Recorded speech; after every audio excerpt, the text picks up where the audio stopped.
पाकिस्तान अब सुदर्शन न्यूज से घबरा रहा है। बड़ी खबर, जानकारी इस वक्त वर्ल्ड वॉच में सबसे बड़ी खबर, जहां पर सुदर्शन न्यूज से पाकिस्तान घबराता नजर आ रहा है। बता दें, पाकिस्तान में वीडियो रिस्ट्रिक्टेड कर दिए गए हैं। जी हां, सुदर्शन न्यूज के वीडियो पाकिस्तान में रिस्ट्रिक्टेड किए गए हैं।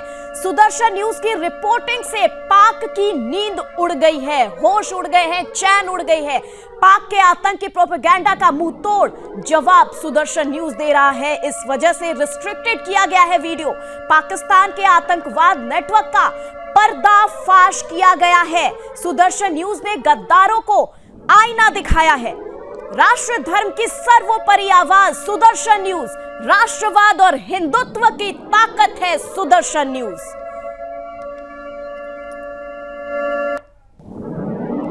और बता दें आपको, अब सुदर्शन न्यूज से पाकिस्तान थर थर कांप रहा है। इसलिए पाकिस्तान ने सुदर्शन न्यूज के वीडियो को रिस्ट्रिक्टेड कर दिया है। सुदर्शन न्यूज की रिपोर्टिंग से अब पाक की नींद उड़ गई है। ऐसे में पाक के आतंकी प्रोपेगेंडा का मुंह तोड़ जवाब दिया जा रहा है। पाकिस्तान के आतंकवाद नेटवर्क का पर्दाफाश हमारे चैनल पे किया जा रहा है। सुदर्शन न्यूज ने गद्दारों का आईना साफ तौर पर दिखाया है। इसलिए राष्ट्र धर्म के लिए सर्वोपरि आवाज है सिर्फ सुदर्शन न्यूज। राष्ट्रवाद और हिंदुत्व की ताकत है सुदर्शन न्यूज। खबरों में आगे बढ़ रहे हैं और भारत और फ्रांस के बीच 26 राफेल मरीन विमानों की डील आज साइन हो गई है। इस डील पर भारत की तरफ से रक्षा सचिव राजेश कुमार सिंह ने हस्ताक्षर किए। डील के अनुसार भारत फ्रांस से 22 सिंगल सीटर और 4 डबल सीटर राफेल मरीन विमान खरीदेगा। ये विमान परमाणु बम दागने की क्षमता से लैस होंगे। ये डील करीब 63,000 करोड़ रुपए की है, जो हथियारों की खरीद के मामले में फ्रांस के साथ भारत की अब तक की सबसे बड़ी डील मानी जा रही है। इस डील को 23 अप्रैल को प्रधानमंत्री नरेंद्र मोदी की अध्यक्षता में हुई CCS की बैठक में मंजूरी मिली थी। ये बैठक पहलगाम में हुए आतंकवादी हमले के बाद बुलाई गई थी। आइए अब ग्राफिक्स की मदद से जानते हैं कि राफेल मरीन फाइटर जेट की आखिर खासियत क्या है। बता दें, इसकी ऊंचाई 5.34 मीटर और चौड़ाई 10.80 मीटर है। इसकी रेंज 3700 किलोमीटर और इसमें 2 क्रू पायलट बैठ सकते हैं। इसकी रफ्तार 2200 किलोमीटर प्रति घंटा है। यह 50,000 फीट ऊंचाई तक उड़ता है। राफेल मरीन न्यूक्लियर अटैक और एंटी शिप स्ट्राइक कर सकता है। मिड एयर रिफ्यूलिंग और एडवांस रडार टेक्नोलॉजी से यह तैयार है। बहुत कम जगह पर लैंड कर सकता है। राफेल मरीन मौजूदा राफेल फाइटर जेट से काफी एडवांस्ड है। इसमें मजबूत फ्रेम, लैंडिंग गियर और इसी के साथ टेल हक जैसे स्पेयर पार्ट्स भी मौजूद हैं। साथ ही 10 घंटे तक फ्लाइट डेटा के रिकॉर्डिंग कर सकता है। राफेल मरीन 9 टन तक के हथियार ले जाने में सक्षम है। पायलट के हेलमेट के ऊपर एक डिस्प्ले भी होता है। इसमें हवा से हवा में मार करने वाली जहाज रोधी और स्कैल्प सटीक प्रहार करने वाली मिसाइल शामिल है। भारत राफेल मरीन विमानों को INS विक्रांत पर तैनात करेगा। विमान बनाने वाली कंपनी दसॉ एविएशन ने इन विमानों में भारत की आवश्यकताओं के अनुसार कई महत्वपूर्ण बदलाव किए हैं। इनमें एंटी शिप स्ट्राइक क्षमता, न्यूक्लियर हथियार लॉन्च करने की क्षमता और 10 घंटे तक फ्लाइट रिकॉर्ड करने जैसे फीचर शामिल हैं। इसके अलावा कंपनी भारत को हथियार प्रणाली, स्पेयर पार्ट्स और एयरक्राफ्ट के जरूरी टूल्स भी प्रदान करेगी। एक मीडिया रिपोर्ट्स की माने तो इन विमानों की डिलीवरी 2028 से 29 में शुरू होगी और 2031 से 32 तक सभी विमान भारत पहुंच जाएंगे। आइए अब ग्राफिक्स की मदद से बताते हैं कि भारतीय राफेल को पंच देने वाले 5 हथियारों के बारे में। Number 1, scalp missile.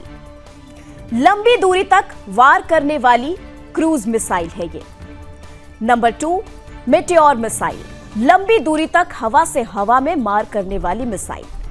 Number 3, laser guided bomb यानी कि LGB भी इसे कहा जाता है। 500 से 2000 पाउंड के बम लेजर से सटीक हमला कर सकती है। ये non guided classical NCB bomb, ये चौथा बता रहे हैं आपको, non guided classical NCB bomb जमीन पर बमबारी के काम आने वाले परंपरागत बम है। ये पांचवा हैमर जीपीएस बम, हवा से जमीन पर मार करने वाला स्मार्ट बम, जीपीएस से सटीक हमला कर सकता है। ये राफेल मरीन विमानों की डील से पहले भारत ने फ्रांस से वायुसेना के लिए 36 राफेल जेट खरीदे थे। 2016 में हुई इस डील के तहत सभी विमान 2022 तक भारत को सौंपे जा चुके हैं। इन राफेल जेट्स को भारतीय वायुसेना के अंबाला और हाशिमारा एयरबेस से संचालित किया जाता है। करीब 58,000 करोड़ रुपए की इस डील के तहत मिले राफेल जेट्स ने वायुसेना की क्षमताओं को उल्लेखनीय रूप से बढ़ाया है।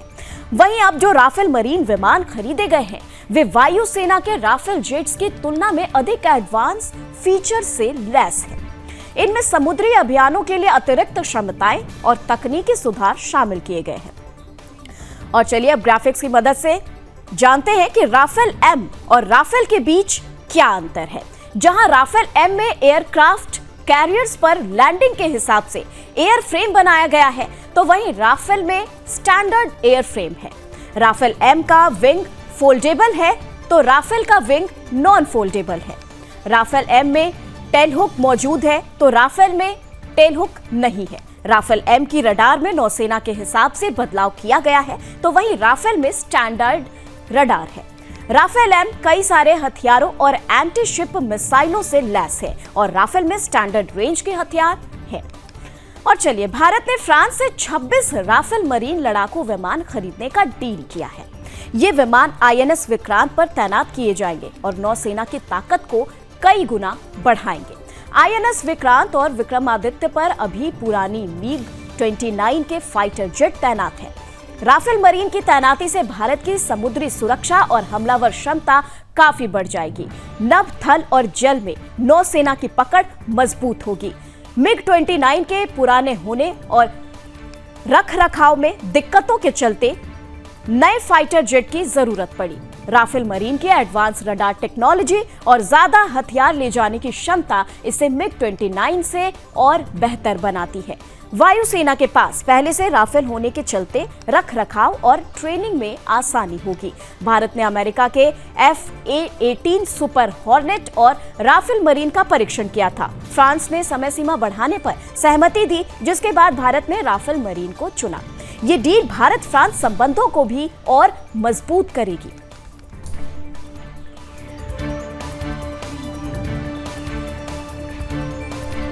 पाकिस्तान के खिलाफ भारत ने एक और बड़ी कार्रवाई कर दी है। इससे जुड़ी बड़ी खबर, इस वक्त की बड़ी खबर आप तक पहुंचा रहे हैं, जहां की पाकिस्तान हाई कमीशन के खिलाफ सख्ती बरती गई है। बता दें, हाई कमीशन स्टाफ को वापस पाकिस्तान भेजा गया है। परिवारों के साथ पाकिस्तान रवाना हुए पाक स्टाफ।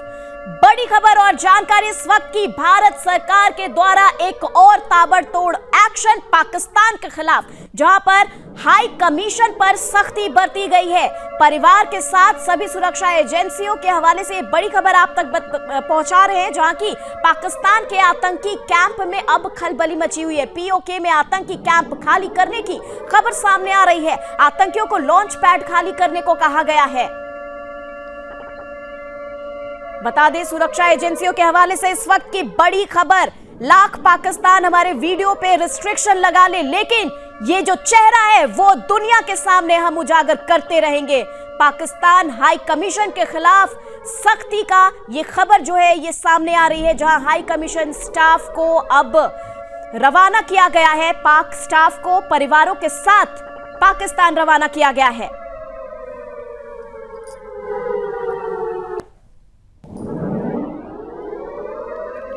तो बड़ी खबर और जानकारी इस वक्त की आप तक पहुंचा रहे हैं, जहां की सुरक्षा एजेंसियों के हवाले से यह खबर आ रही है कि पाकिस्तान में पोक में आतंकी कैंप खाली करने की खबर आई है। आतंकियों को लॉन्च पैड खाली करने को कहा गया है।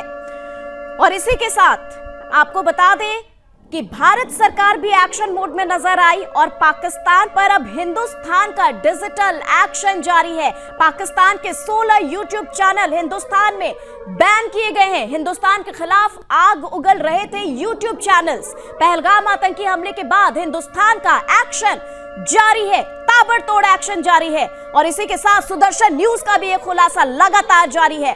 पाकिस्तान पर अब 16 यूट्यूब चैनल्स हिंदुस्तान में बैन किए जा चुके हैं।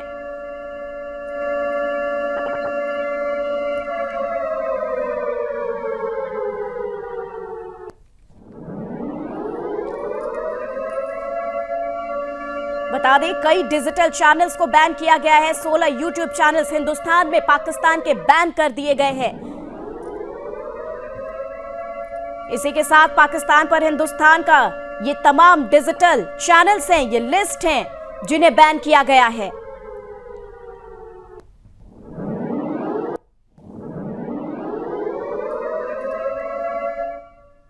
खबरों में आगे बढ़ रहे हैं और बात अमेरिका की हो रही है, जहां अमेरिकी राष्ट्रपति डोनाल्ड ट्रंप ने 20 जनवरी को राष्ट्रपति पद की शपथ ली थी और अब 30 अप्रैल को उनके दूसरे कार्यकाल के 100 दिन पूरे हो जाएंगे।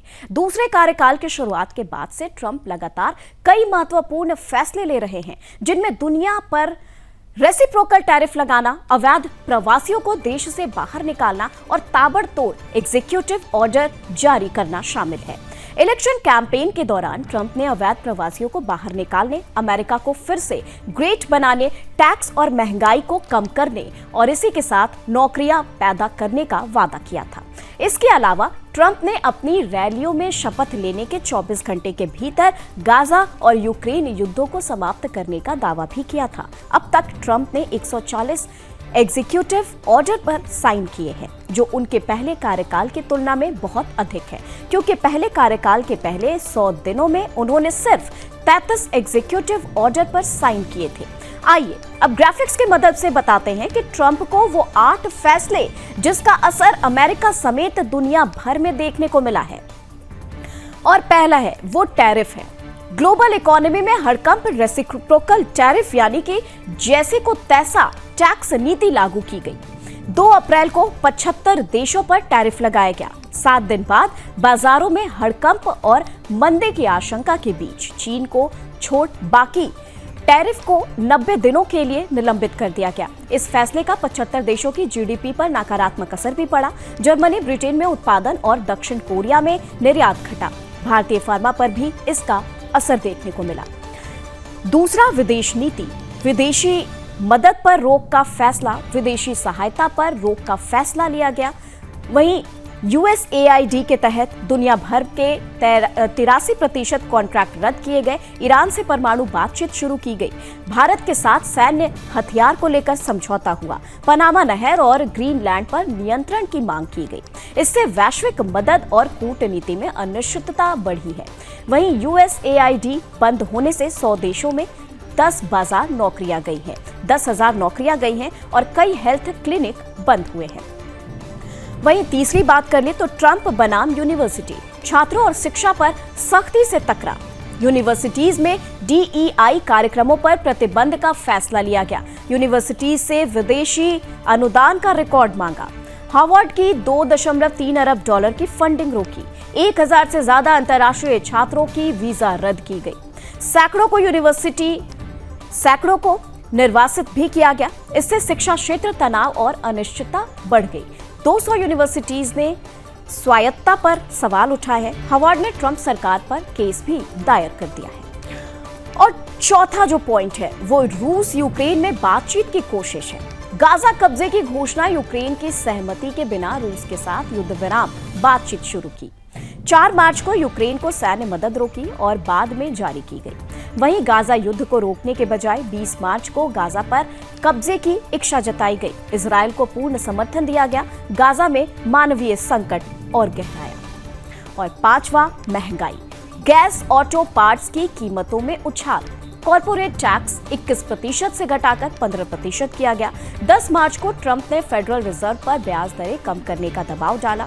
20 मार्च को बंदरगाहों पर स्वचालन अनिवार्य किया। इस फैसले के चलते महंगाई बढ़ी। ब्याज दरें 4.25% हुई।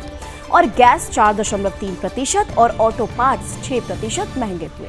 इंपोर्ट प्रोडक्ट्स में कीमतें 7% उछली, फल सब्जियां 4.8% और घरों की कीमत 5.1% बढ़ी। छठी बात कर ले तो नौकरियों पर इसका असर देखने को मिला। वहीं डोग ने 50,000 लोगों की छटनी की। ट्रंप के डोग डिपार्टमेंट ने सरकारी नौकरियों में बड़े पैमाने पर छटनी की। टैरिफ और डीरेगुलेशन से 2.28 लाख नई नौकरियां पैदा हुई। इसके चलते 48 एजेंसियों ने 50,000 से ज्यादा संघीय कर्मचारियों की छटनी की, जिसमें शिक्षा, स्वास्थ्य, ऊर्जा विभाग शामिल है। 77,000 कर्मियों ने स्वैच्छिक इस्तीफा लिया। हालांकि अप्रैल में बेरोजगारी दर बढ़कर 4.2% हुई। डिपोर्ट की बात करते हैं। अवैध प्रवासियों की धरपकड़ की गई, जिनमें 627% ये बढ़ी है। 2 करोड़ अवैध प्रवासियों के निर्वासन की योजना शुरू की। अवैध प्रवासियों के लिए सोशल सिक्योरिटी लाभ रोके। दक्षिणी सीमा पर आपातकाल घोषित किया गया। बॉर्डर वॉल निर्माण शुरू हुआ। यमन के उत्तरी प्रांत सादा में अमेरिकी भीषण हमले में 68 लोग मारे गए। यह हमला अफ्रीकी प्रवासियों को रखने वाले एक डिटेंशन सेंटर पर किया गया। एक मीडिया रिपोर्ट्स के अनुसार इस जेल में 115 कैदी थे, जिनमें से 47 घायल हुए। घायल लोगों को इलाज के लिए अस्पताल भेजा गया और अधिकांश लोगों की हालत गंभीर बताई जा रही है। यमन ने हमले की फुटेज जारी की, जिसमें बमबारी के बाद डिटेंशन सेंटर के मलबे में पड़े शव दिखाई पड़े। हमले में दर्जनों लोगों की मौत हुई है और कम से कम 50 घायल लोग अस्पताल में भर्ती कराए गए हैं। अमेरिकी सेंट्रल कमांड ने इस हमले पर कोई प्रतिक्रिया नहीं दी। हालांकि इससे पहले सेंटकॉम ने एक बयान जारी कर कहा था कि ऑपरेशनल सुरक्षा बनाए रखने के लिए हमने जानबूझकर अपने मौजूदा या भविष्य के अभियानों की डिटेल्स के बारे में कम से कम जानकारी शेयर की है। हम अपने अभियान को लेकर बेहद सतर्क हैं, लेकिन हम ये नहीं बताएंगे कि हमने क्या किया है और क्या करने वाले हैं।